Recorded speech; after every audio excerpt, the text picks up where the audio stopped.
have stolen all of these moves from these great players. I mean, Si tu veux t'améliorer, il y a un secret que les plus grands ont tous compris.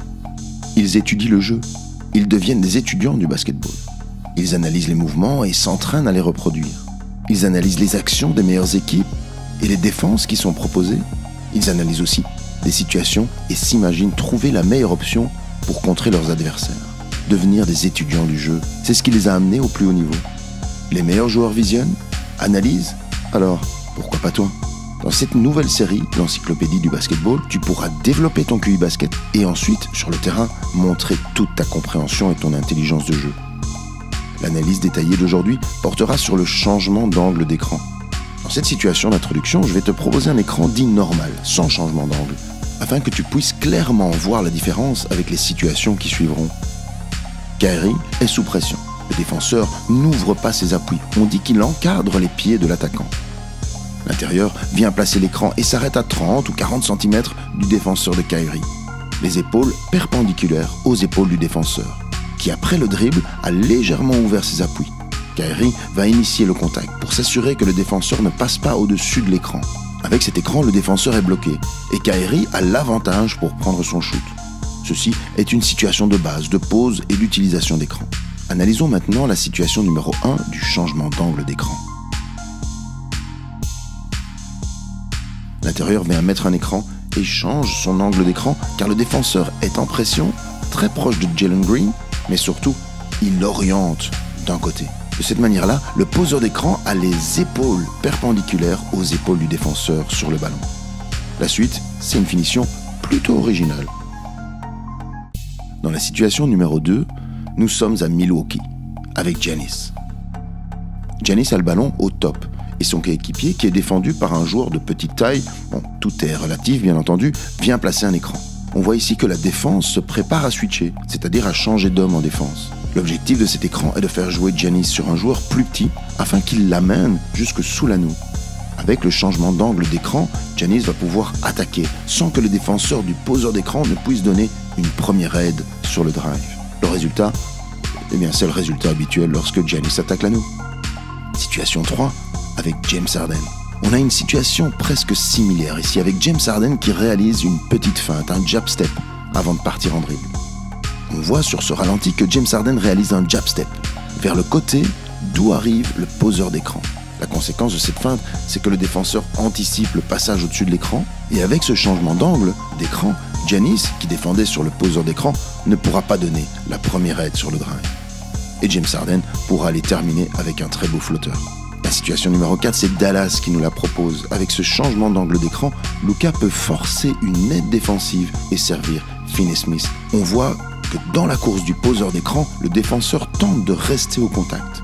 Et on peut aussi remarquer que le défenseur de Luka regarde vers le poseur de l'écran.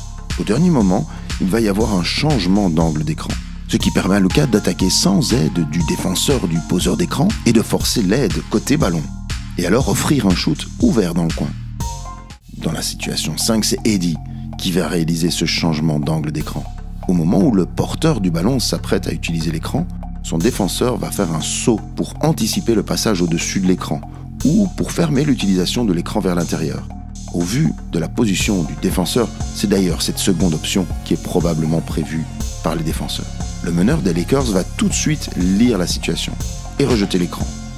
Et Eddie va en profiter pour changer son angle d'écran. L'action se termine avec un très beau alley-oop. Situation numéro 6. L'intérieur de Brooklyn vient placer l'écran sur Kyrie. Sa position de départ est perpendiculaire aux épaules du défenseur de New York. Juste avant l'utilisation de l'écran par Kyrie, son défenseur va vouloir interdire le passage vers l'intérieur. Le 31 des Nets va alors changer son angle d'écran pour placer son écran de manière à ce qu'il soit perpendiculaire aux épaules du numéro 9 des Knicks. On voit que le poseur d'écran part dès que le défenseur de Kyrie évite l'écran, laissant Kyrie attaquer Julius Randle d'une très belle manière. Situation numéro 7, dans le même match, l'intérieur des Nets vient placer l'écran et la défense de New York joue à nouveau en ice sur le ball screen, en se positionnant presque parallèlement à la ligne latérale. C'est-à-dire que le joueur qui défend sur le porteur de balle interdit complètement le passage vers l'intérieur.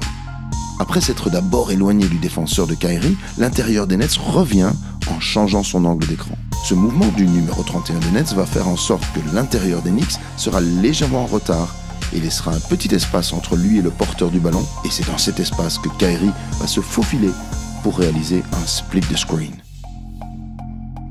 Pour la 8e situation, nous avons à nouveau Kyrie en porteur de balle. Lorsque le poseur d'écran s'apprête à changer son angle d'écran, le défenseur du Utah va se rapprocher de Kyrie et rendre la pose d'écran plus lente, ce qui permet au défenseur du poseur d'écran d'être placé du bon côté. Mais Kyrie est vraiment trop fort et le défenseur trop éloigné pour pouvoir mettre Kyrie en difficulté sur son shoot. Situation numéro 9, on se retrouve à Cleveland avec Donovan Mitchell. Donovan Mitchell monte le ballon et son coéquipier vient réaliser une feinte d'écran, ce que l'on appelle un ghost screen, un écran fantôme. Mais Donovan lit parfaitement que son défenseur oriente ses appuis vers l'écran et le meneur de Cleveland va alors très justement rejeter l'écran et attaquer à l'opposé. Au moment où Donovan Mitchell attaque, son coéquipier a encore juste le temps de s'arrêter et de réaliser un écran in extremis sur le défenseur de Mitchell. C'est un changement d'angle d'écran, mais à mon avis, ce n'était pas prévu. Pour la dernière situation, on se retrouve à nouveau à la Vivint Arena, mais cette fois-ci contre les Grizzlies. Ja Morant demande à son coéquipier de quitter le coin. Le poseur d'écran attend derrière le défenseur de Ja Morant, comme s'il voulait réaliser un écran à plat. Ensuite, il choisit un côté pour placer son écran, ce qui aura comme conséquence que Markkanen sera légèrement en retard pour l'aide sur le drive de Ja Morant qui termine à la Ja Morant. Si tu as repéré des détails qui n'auraient pas été mentionnés, ou si tu veux partager des vidéos du même sujet ou des commentaires sur ce même sujet ou des sujets connexes pour enrichir les connaissances des autres joueurs ou des autres coachs qui regarderont cette vidéo, partage tout ça en commentaire. Et si tu aimes le nouveau format plus long, n'hésite pas à me le dire aussi.